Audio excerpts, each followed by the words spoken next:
By the final months of World War II, Germany was collapsing. On every front, territory was being lost at a staggering rate.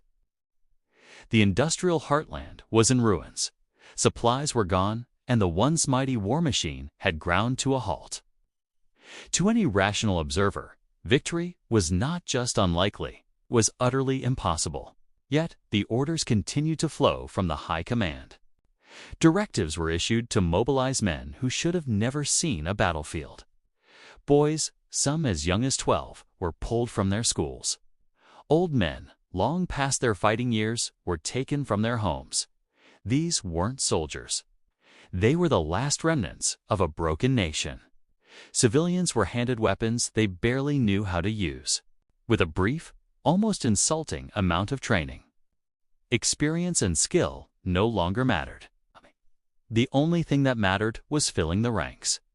In this atmosphere of desperation, questioning orders was not an option. To hesitate was to be a traitor. To doubt was to be an enemy of the state.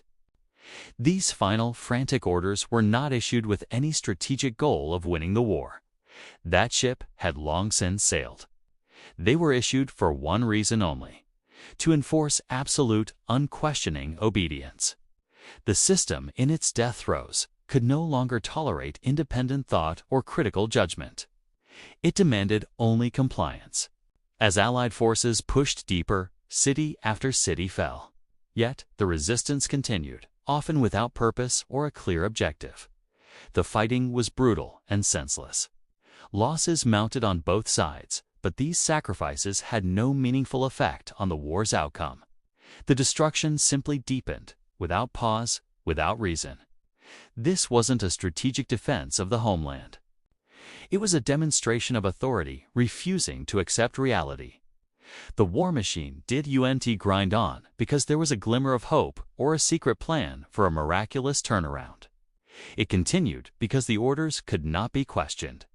The entire structure was built on a foundation of blind obedience, and even as the house crumbled, that foundation held firm.